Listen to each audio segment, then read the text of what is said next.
Welcome to Midweek, Experiments in Faithfulness. This is a weekly program where we learn and grow with each other in community.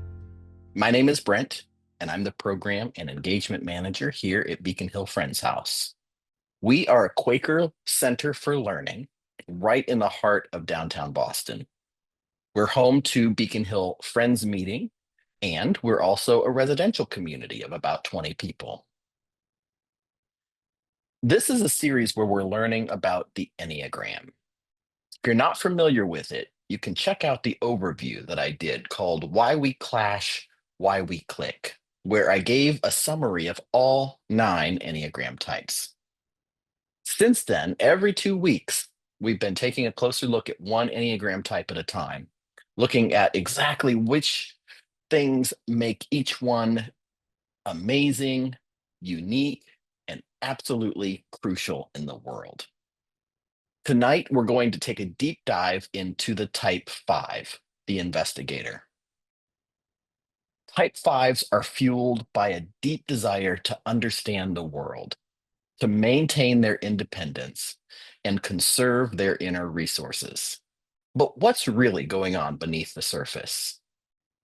Whether you're a Type 5 yourself, if you love someone who is, or you just want to better understand this unique personality type, this session will leave you with insights and tools to appreciate their perspective and support their journey.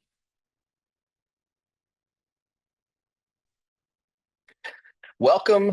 Today, we are doing a deep dive into the Enneagram Type 5, the Investigator, also known as the Observer. Fives don't usually raise their hands first, but they're always paying attention.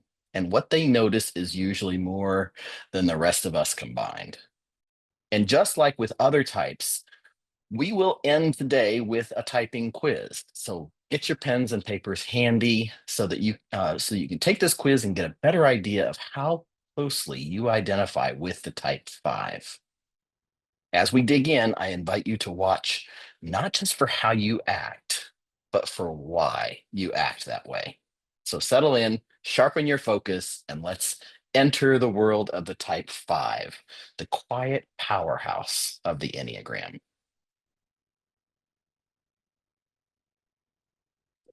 Type 5s are not afraid to step back mentally, emotionally, physically if needed.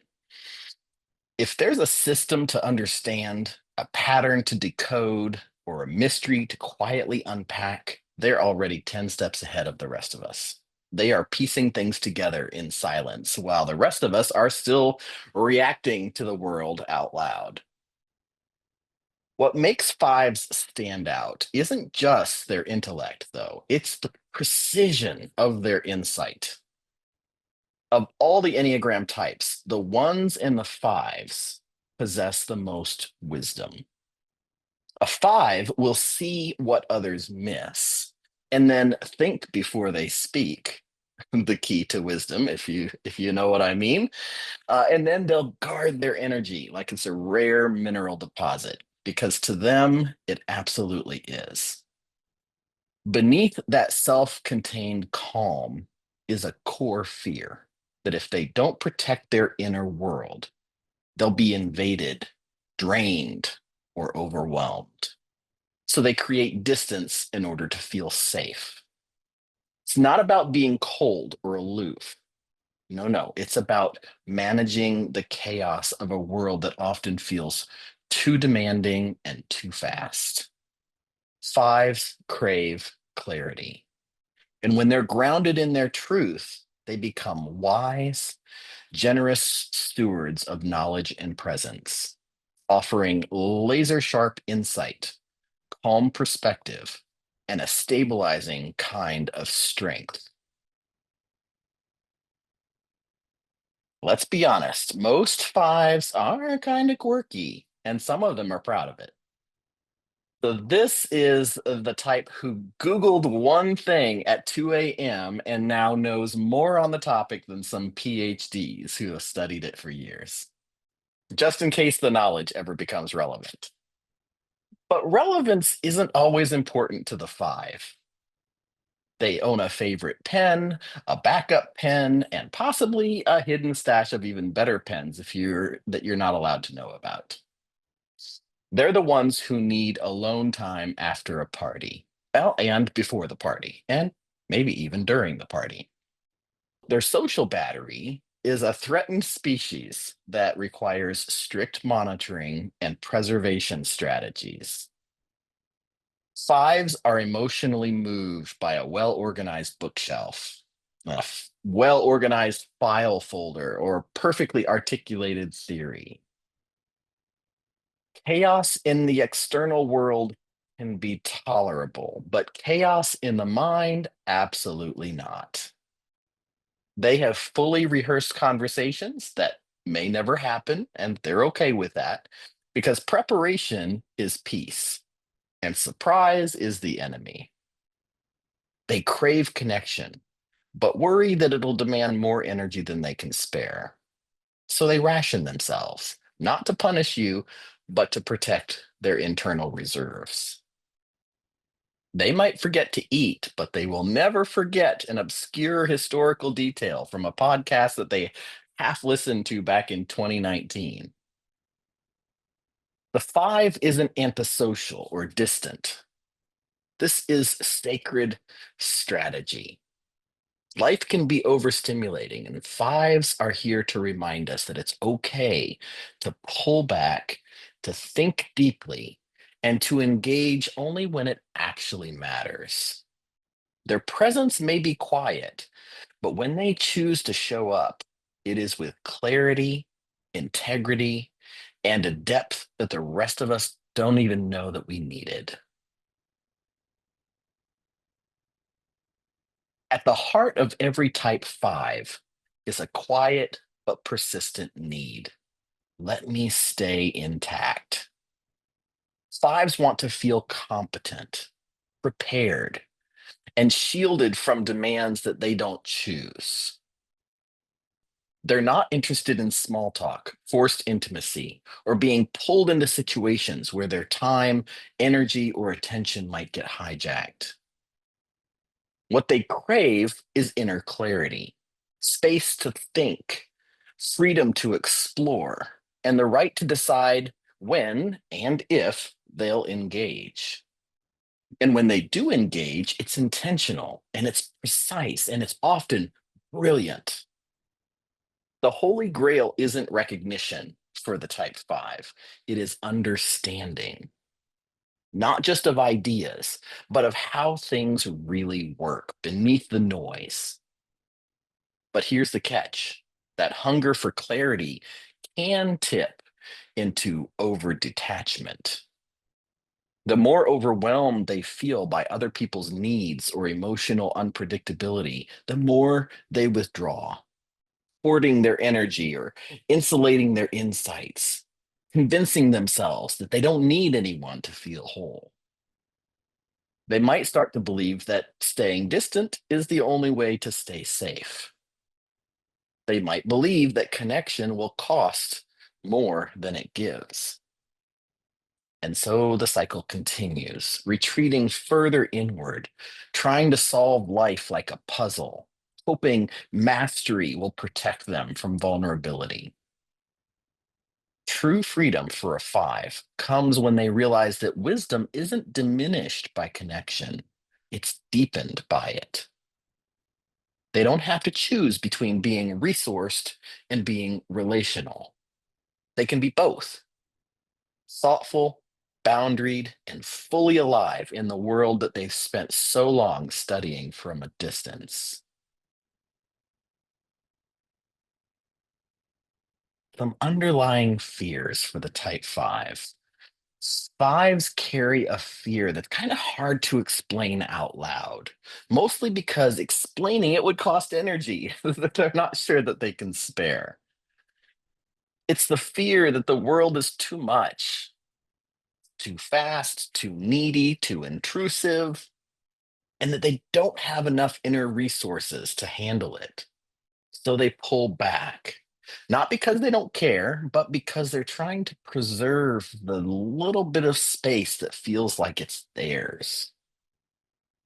Some of the worst things that you can do for a five or to a five is demand access without permission, flood them with emotion, treat their boundaries like suggestions, or assume that their silence means that they have nothing to say. Even well meaning phrases like, you don't have to think so much, they can land like a threat because thinking is how they survive, how they stay themselves.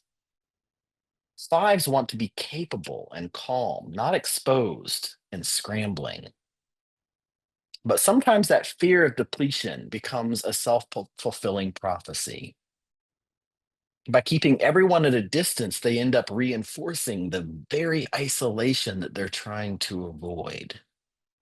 The work for fives is learning that connection doesn't always mean chaos and that they don't have to have all the answers to be worthy of love. Letting someone in doesn't mean losing yourself. It might just mean realizing you're not as alone as you thought.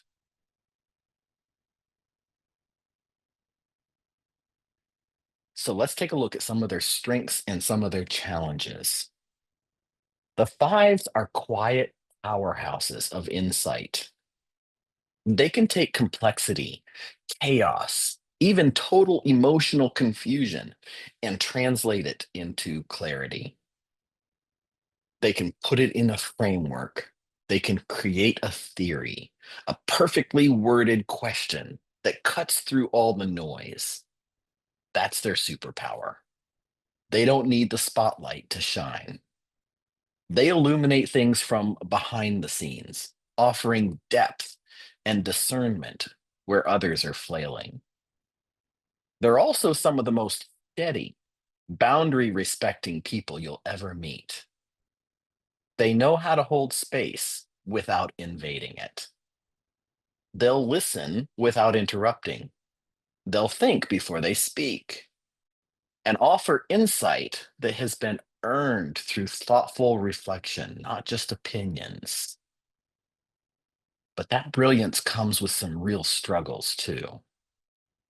Fives often live with a low level anxiety that they'll be unprepared when it matters the most. So they keep gathering knowledge, conserving energy, and holding people at arm's length, just in case connection turns into demand. They may seem calm on the outside, but inside they're constantly calculating what is safe to give and what needs to stay protected. And here's the kicker. Sometimes they disconnect before they even realize they're doing it. Not out of malice, but out of habit, out of fear that intimacy will drain them, that emotion will overwhelm them, or that others will ask for more than they can offer. They might overvalue their thoughts and undervalue their presence, believing that they have to know everything before they can show up as someone worth knowing. In short, a five can be deeply self contained. And even though they crave connection, they might emotionally or physically ghost a situation just to feel safe again. It takes many fives a long time to learn to engage before they feel fully ready, not recklessly, but with courage. Not because they've mastered the moment, but because being real is more powerful than being protected.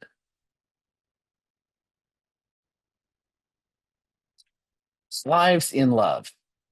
When a type five falls in love, it is not impulsive, it is intentional. They don't just want a partner, they want a trusted ally, someone who respects their boundaries, engages their mind, and feels safe to let into their carefully protected inner world. Think quiet evenings, deep conversations, shared curiosity, and the slow unfolding of trust over time. At their core, fives want a connection that feels spacious, and true. They crave depth, not drama. That means that they'll show up with thoughtful questions, focused attention, and a steady kind of presence that might not look flashy, but it runs deep. But with that depth comes caution. Fives are wired to conserve their time, their energy, and their attention. And while they may long for intimacy, they'll often hold back until they feel completely safe. That caution can protect them, but it can also isolate them. They might ration themselves even when their heart wants to engage more fully. The irony is that the presence that they offer is a gift. When they feel safe and respected, fives become loyal, generous, and quietly romantic partners, offering their insight, care, and thoughtfulness with extraordinary intention. Loving a five means moving at their pace, honoring their need for space, and reminding them gently and consistently that connection doesn't require constant output. They don't have to be endlessly prepared to be deeply loved. They're already enough just as they are. Now, let's talk about what makes fives angry. Fives don't usually blow up, they shut down. When they get angry, it's rarely about theatrics. It's often about someone crossing a line that they never should have gotten close to in the first place, or about feeling pressured to share their thoughts or feelings before they're ready, which can feel intrusive and violating. Fives open up slowly and only when it feels safe. If you push too soon, or worse, fill the silence with your own discomfort, they'll quietly disengage from you. They also hate being underestimated. Just because they're not broadcasting their thoughts doesn't mean they don't have them. Fives notice everything, and being talked down to or assumed clueless because they're reserved is a fast track to resentment. But the deepest trigger is when their boundaries are ignored, whether it's physical space, emotional bandwidth, or time to recharge. Fives have a sacred zone of self containment. Invading that, especially after they've made it clear that they need that space, is not just inconsiderate, it is infuriating to a five. They're also prone to burn out fast if they feel emotionally flooded. They don't mind depth. In fact, they love to go deep, but unprocessed emotional chaos handed to them like a hot potato, that's a big no no. They're not looking to be someone's emotional sponge, and they resent being expected to absorb what someone else is not managing very well. And above all, don't just show up in their space. Ask them first. Call them, text them, give them time to mentally and emotionally prepare to interact with you. Drop ins, surprise heart to hearts. I just thought I'd swing by. These all registers as like threats, not casual gestures of affection. Because under the calm exterior is someone who's carefully managing their energy and their attention and their emotional bandwidth, that safety. When a five gets angry, it's because something crossed a line with them. And at the core of that anger is a quiet plea: respect my limits, respect my pace, respect that I'm here because I choose to be, not because I owe you access. So, what do they do about it? When a five gets angry, it's usually not very loud. It's just as contained as they are. There's no blow up or dramatic exit. Instead, they just vanish, whether that's from the conversation or from the room, or maybe from the relationship itself. You'll feel the disconnect before you understand the reason most of the time. Rather than confronting you in the moment, they shift into observation mode, pulling back, taking mental notes, deciding whether it's worth re engaging. They stop offering their immense insight. They stop sharing their inner world with you. The door closes. And if you weren't paying attention, you might not even notice that it happened.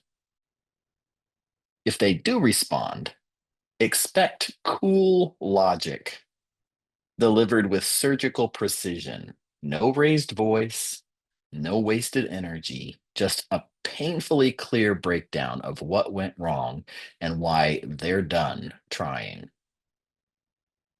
Sometimes the anger comes out through clipped phrases or prolonged silence or a schedule that suddenly becomes very, very full. Fives don't typically lash out, they lock down. And underneath all that withdrawal isn't just resentment, it's self protection. Remember, they're guarding their energy, their clarity, their dignity. When a five chooses to let you back in, it means that they've done the math and decided that you're worth the risk. But don't take that lightly.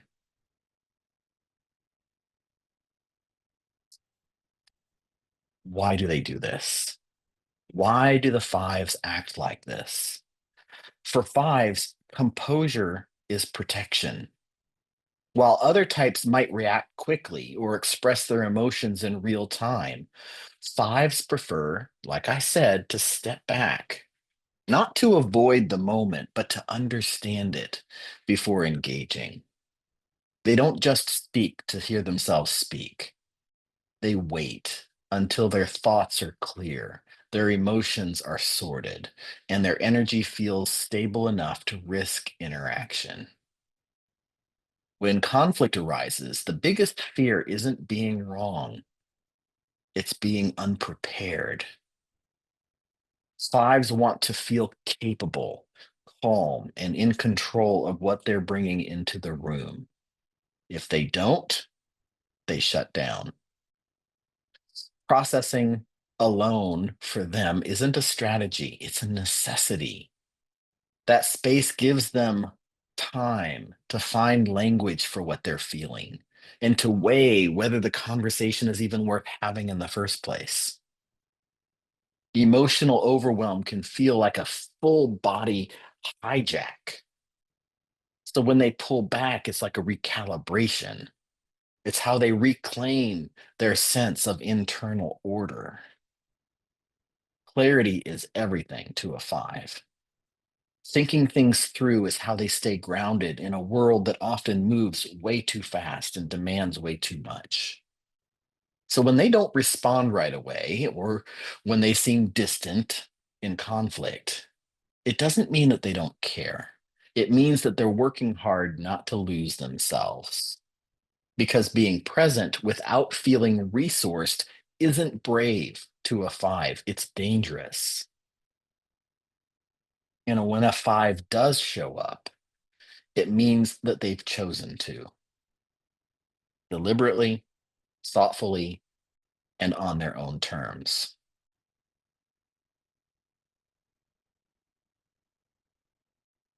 So now let's talk about what gives a five joy. Fives come alive when something makes sense, when a complex idea clicks into place, or when a quiet afternoon of thinking leads to a sudden burst of clarity. Their joy is not necessarily loud or performative, it's grounded and internal. It's a sense of mental alignment, of being in sync with their inner world. More than anything, fives light up when they feel respected for who they are, not just for what they know, but for the way they think and how they move through life. Their independence, their curiosity, their boundaries, and their brilliance. Being valued without being crowded. That is joy to a five. They also thrive when they get uninterrupted time to dive deep into something that's really meaningful for them.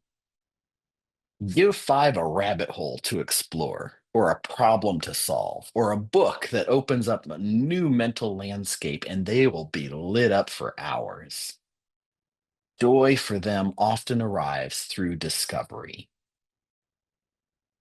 And in relationships, they find joy in connection that feels spacious and steady at the same time, where there's room to breathe, room to think, and no pressure to be on all the time.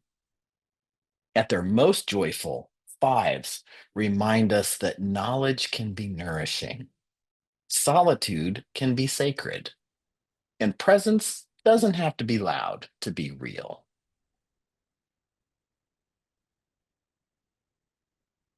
Now, let's take a look at what a five is like at work.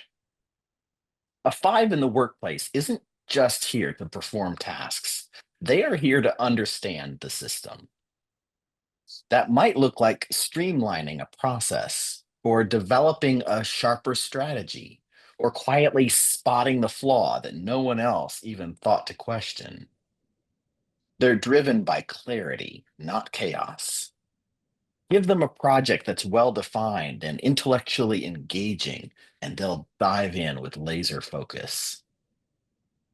But if it's disorganized, or if it's overly social, or full of pointless meetings, you'll find them mentally checked out or physically absent, buried in their research, with maybe even with headphones on. Fives bring a calm, observant intelligence to the team. They don't need to dominate a room to steer it. They just wait and listen and offer exactly the insight that was missing. They're not flashy, but they are sharp. And when you give them time to think, their contributions can be game changing. Of course, when they feel overwhelmed or disrespected, things can shift pretty quickly. They might go silent, or they might resist collaboration with their colleagues, or they might retreat into their own mental fortress. But at their best, fives offer depth and stability and innovative thinking that is quietly transformative. They remind everyone that work doesn't have to be noisy to be impactful, and that substance will always outlast spectacle.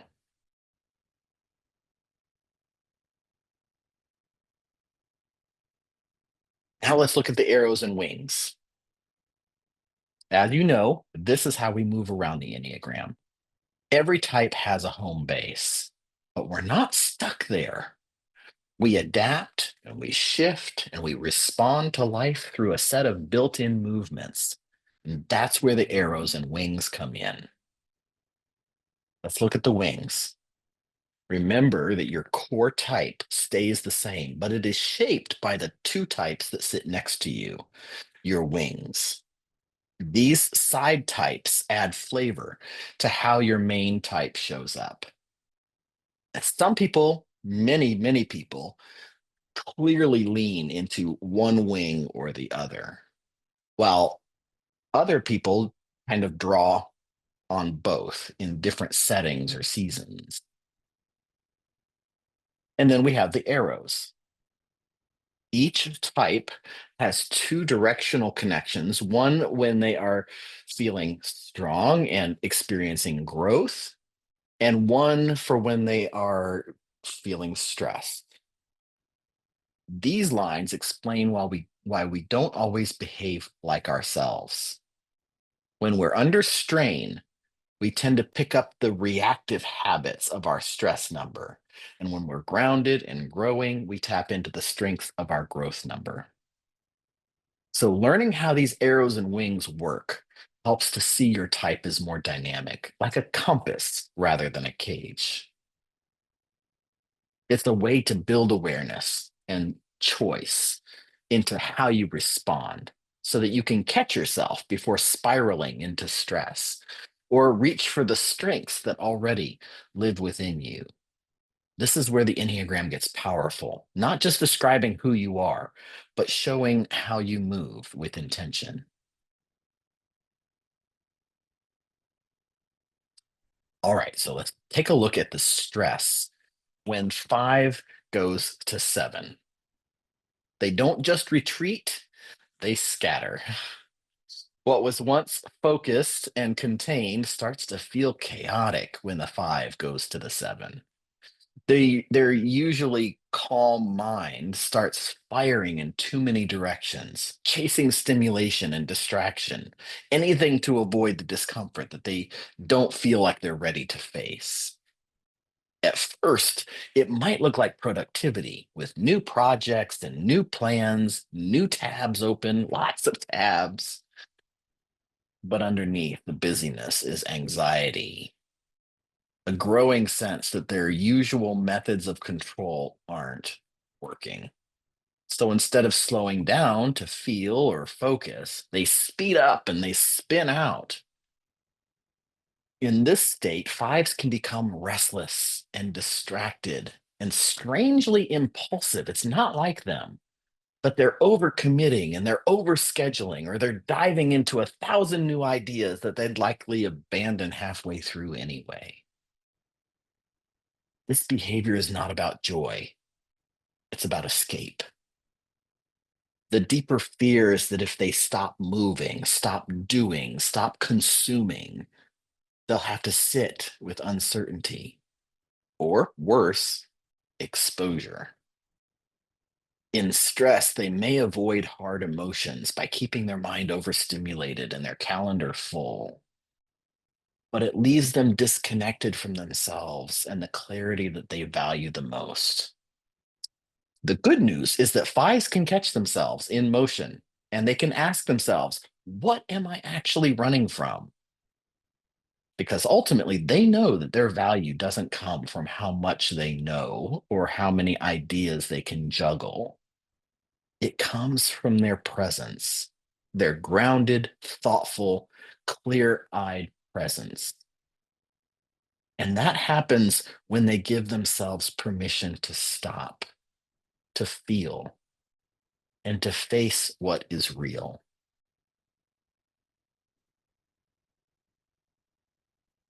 When a five goes to the eight, they don't abandon their quiet nature, but they anchor it in confidence and power. It's like their insight makes contact with their instincts. Instead of holding back or endlessly preparing, they start taking action, stepping in, speaking up, and trusting that they can handle what comes next. They stop hiding behind the research and they start leading with clarity. Gone is the endless strategizing and the second guessing. In its place comes directness, presence, a grounded sense of authority that doesn't need to be loud to be felt. Fives in growth don't hoard their energy, they invest it wisely, intentionally, and without apology. They learn to hold strong boundaries without building walls, to show up in conflict without shutting down, and to use their voice without over explaining. And they don't just think about power, they embody it, not through force, but through calm, rooted conviction. When a five integrates the brilliance of their mind with the strength of their gut, they become a quiet storm of discernment, action, and grounded influence. The kind of person who doesn't just know what's right, they act on it with courage and clarity and strength that others can truly put their trust in.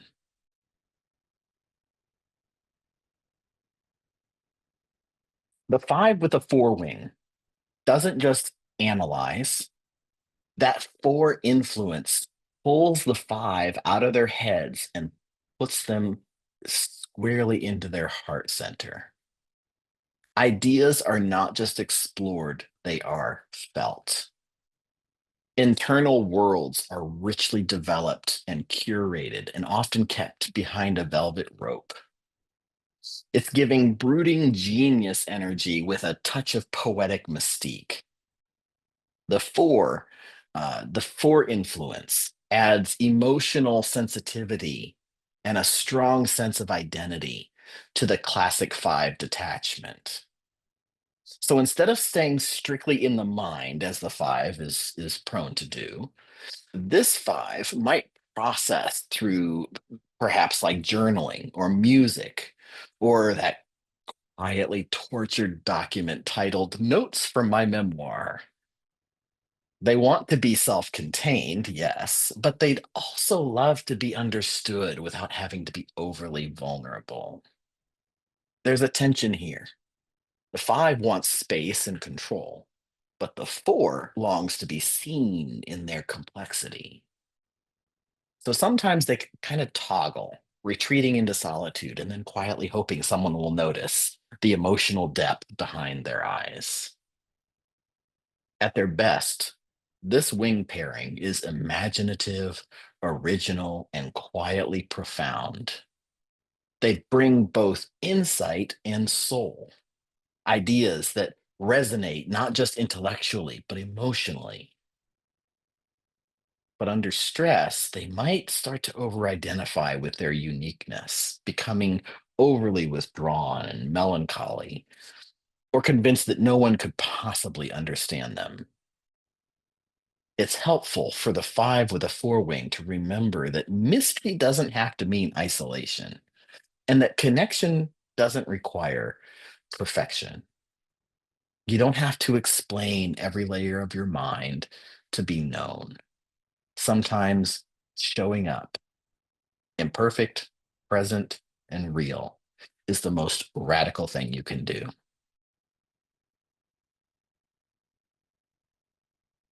Let's talk about the five with the six wing. The five with the six wing isn't just thinking ahead, they're troubleshooting the future in real time. The six wing brings loyalty and caution and a near supernatural ability to anticipate worst case scenarios with frightening accuracy. They're less mad scientist alone in a lab and more dedicated researcher with a well organized emergency kit. Oh, and a backup battery for the emergency kit. The five is still independent, still reserved, but there's a quiet sense of duty here. They care deeply about being prepared, being reliable, and being useful, even if they'd rather not talk about their feelings while doing it. They may not open up quickly, but once they trust you, they are loyal to the core because that six influence is the loyalist influence. They'll remember the details. They'll send the follow up article and check in just to make sure you're okay while pretending it's no big deal. They often feel that tension between wanting solitude and needing stability. The five wants space, the six wants safety. So they build this fortress of knowledge and routines, hoping that they'll get both space and safety. At their best, this pairing is grounded and wise, able to see risks that other people missed, and then calmly guide people through the complexity with logic and care. But under pressure, they can spiral into analysis paralysis, second guessing everything, over researching, and emotionally withdrawing until until they feel somehow ready, which might take a while. The work of the five with the six wing is to trust their inner knowing and to understand that being competent is powerful, but being connected is too.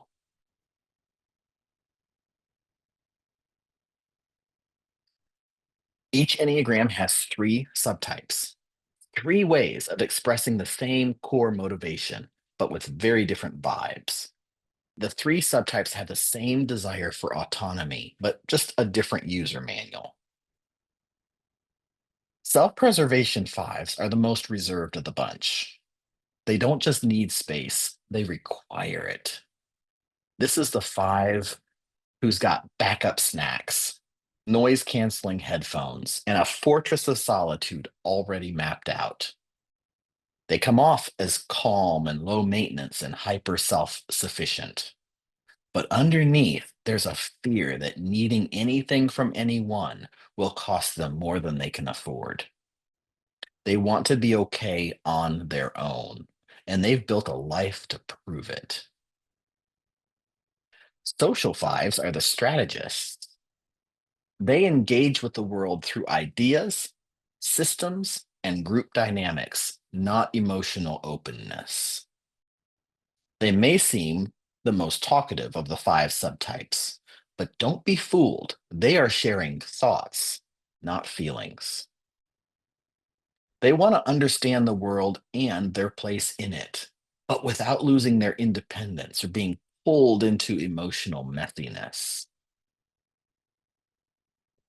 The sexual fives are on a whole different frequency. These are the intense ones. They are focused and magnetic. They don't just want connection, they want all consuming intimacy without losing themselves in the process. They are wired for one on one fusion, but only if it's deep and authentic and on their own terms. Surface level won't cut it.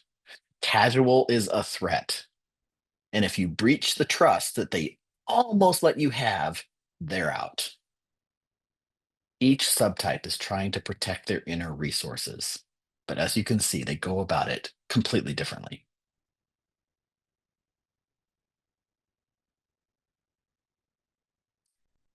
Now, whether or not you identify as a type five, you have an inner five. It's the part of you that steps back to think before reacting, that seeks clarity in a noisy world, that feels most secure when you understand what's happening and have room to breathe. This isn't about being distant or this isn't about being distant or detached. It's about honoring the part of you that values depth over distraction, the part that craves quiet because you're paying attention. Your inner five might show up when you're reading late into the night just to understand something a little bit better, or when you need time alone to recover after a long day of being on, or when you'd rather just sit in thoughtful silence than try to force a conversation that doesn't feel real. But it also shows up in your steadiness, in the way you bring calm to a crisis, in your instinct to observe before acting, and your ability to spot what others miss. Tapping into your fiveness doesn't mean isolating, it means giving yourself permission to engage on purpose. So go ahead and pause, reflect, and protect what matters. And then when it feels right, you can bring your full presence to the table. That's where your real power lives.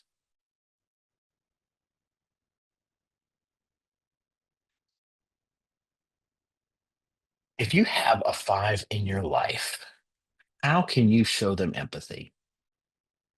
Empathy with a five starts by recognizing that their distance isn't disinterest, it's protection. As we've discussed, fives move through the world with a deep need for space and clarity and internal control. They're constantly managing their energy, weighing what they have to give, and calculating what's safe. So when they pull back or go quiet, it's rarely about you, it's about their own capacity. So empathy means not taking that personally and understanding that their silence is often their way of staying connected without becoming overwhelmed. It also means resisting the urge to try to fill the space that they leave. Fives don't need you to push harder or talk more or ask invasive questions. They need you to respect the pause, to stay steady, to wait until they feel safe enough to re engage. They've likely spent much of their life feeling like they had to do everything on their own, emotionally, intellectually, logistically. So, empathy also looks like offering support without the pressure, presence without expectation. They may not always tell you what they need, but they do notice when you show up in any way, quietly, consistently, and without trying to change them. Empathy with a five is about holding space for their pace, their process, and their privacy. Not trying to get in, but proving over time that it's safe for them to come out.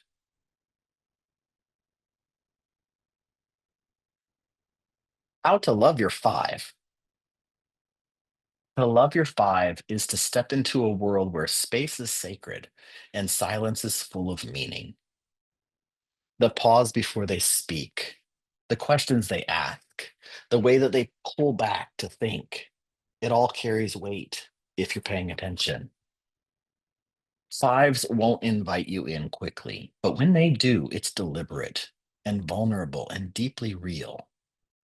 They don't want constant attention. They want to know you'll respect their boundaries and still be there for them when they return. If a five shares their inner world with you, listen without rushing to respond. That's not distance, that's trust. They're often wrestling with the belief that they have to be completely prepared, totally self sufficient, or emotionally invulnerable in order to be safe. So, the most healing thing you can do is to let them know that they don't have to do anything to earn connection with you. Respect their independence, honor their need for space, let them recharge without guilting them. And above all, remind them that they're not broken for needing solitude. They're not cold for setting boundaries. They're not alone, even when they feel the most withdrawn. You don't have to pull them out of their shell. Just be steady and curious and kind. That's how fives learn that it's safe to stay connected without disappearing into themselves.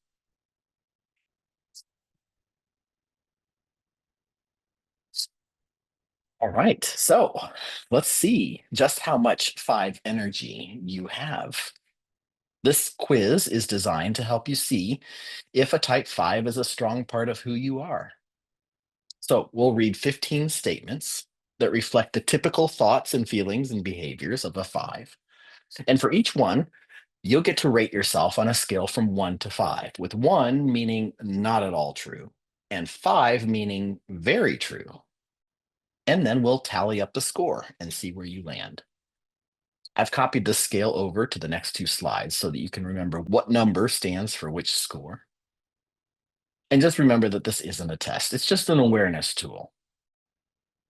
So you might think, yes, that's me, I'm a five. And, or you might, see glimpses of yourself, but lean more towards a different type. Either way, the goal is just to better understand what drives you and maybe even spot where some of your behaviors come from. So be honest with your ratings for each of these statements, and let's see if the type five is central to how you operate.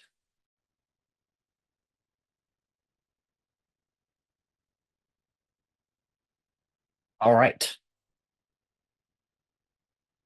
Question one. I like to get into things in depth and pore over details until I've figured something out as completely as possible.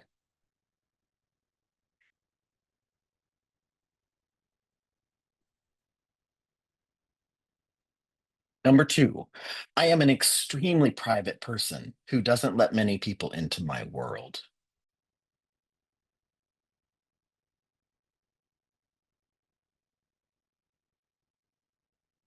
Number three, I do not feel very big or powerful. more small and invisible to make a good spy.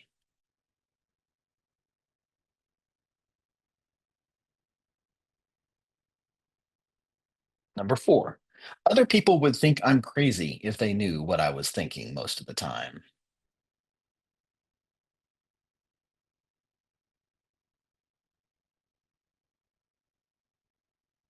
Number five, only by getting accurate information can you make a rational decision. But then most people aren't really rational.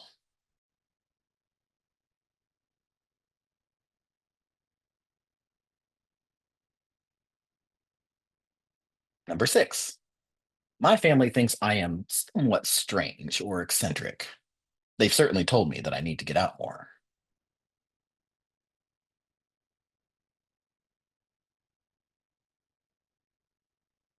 Number seven, I can talk a blue streak when I want to. Most of the time, though, I just prefer to watch all the craziness around me.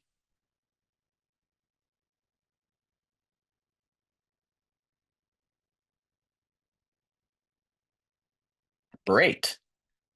If you need a problem solved, let me work on it by myself and I'll come up with the answer.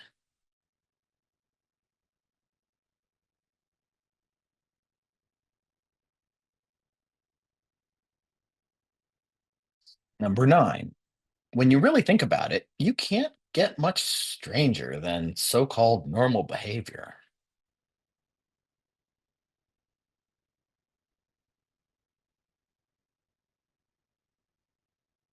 Number 10, I tend to take a long time fine tuning projects I'm working on.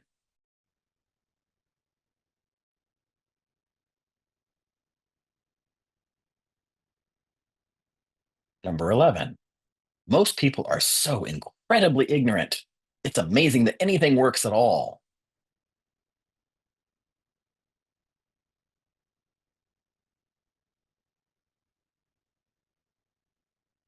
Number 12, I know a lot about a lot of things. And in a few areas, I consider myself an expert.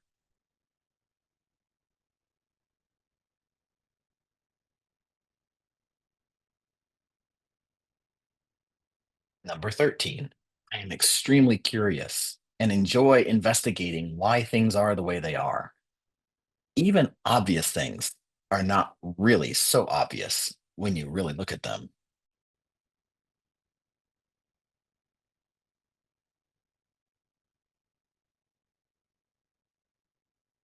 Number 14, my mind is so intense and active that I often feel like it's on fire.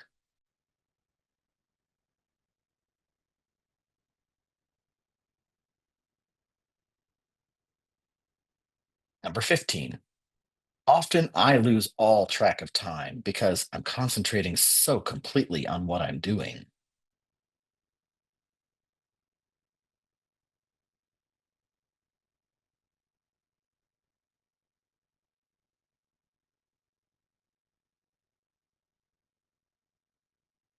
All right.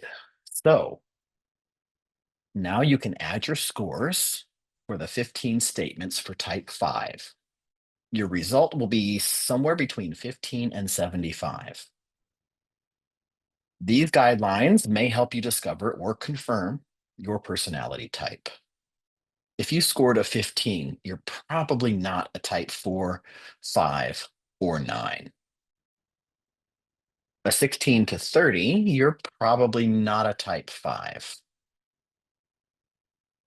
A 31 to 45, you most probably have similar challenges as a type 5. Or you may have a type 5 parent.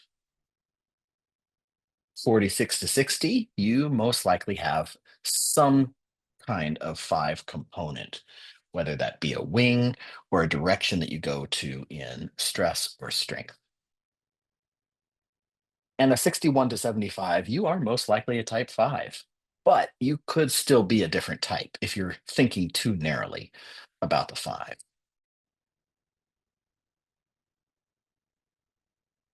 So let me just explain this caution a little bit. Before you fully claim the type 5 label, let's pause and talk about why it's worth taking a closer look. It's easy to mistype yourself if you focus only on traits or behaviors instead of what's really driving them. The Enneagram isn't just about how you act, it's about why you act that way. For instance, lots of people love time alone. Lots of people dislike small talk.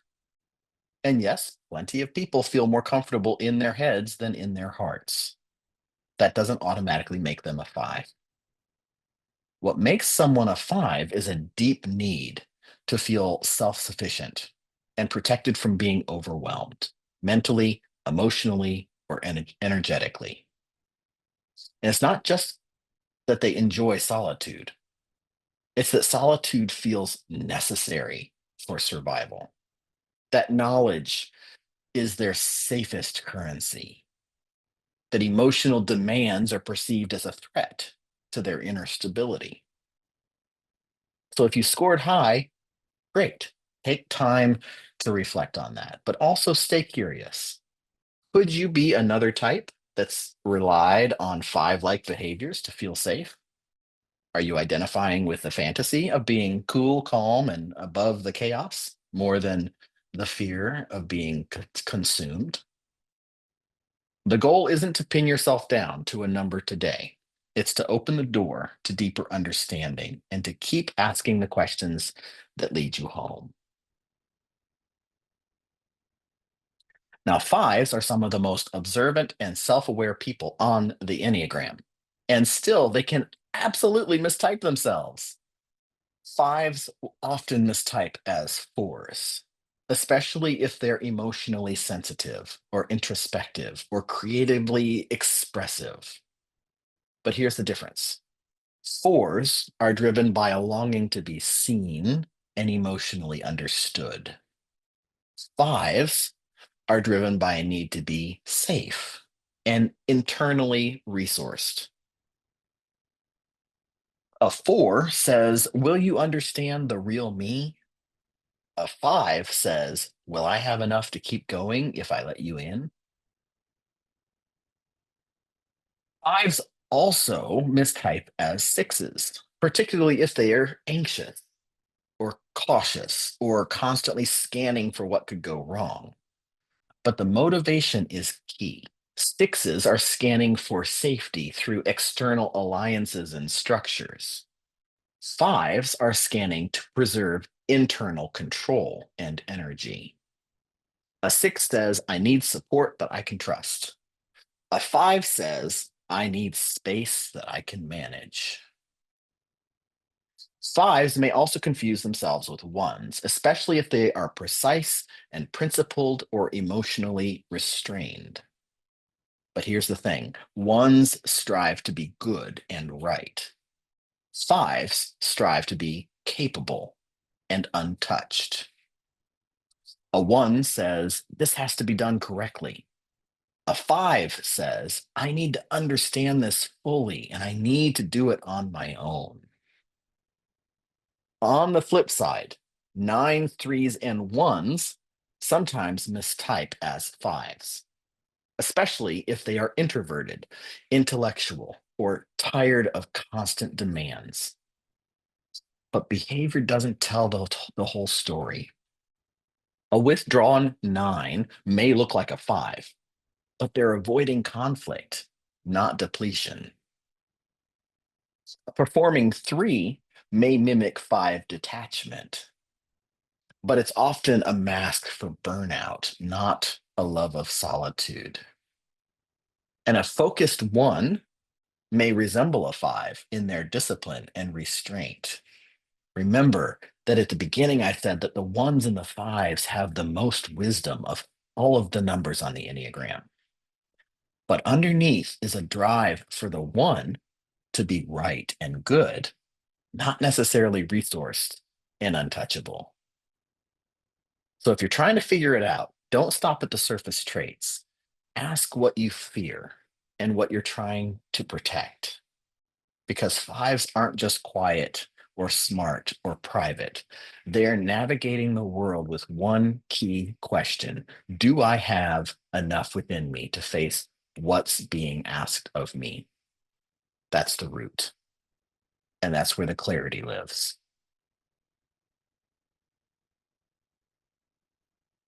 And finally, just for fun, here are some very helpful exit strategies to use when you've had enough socializing.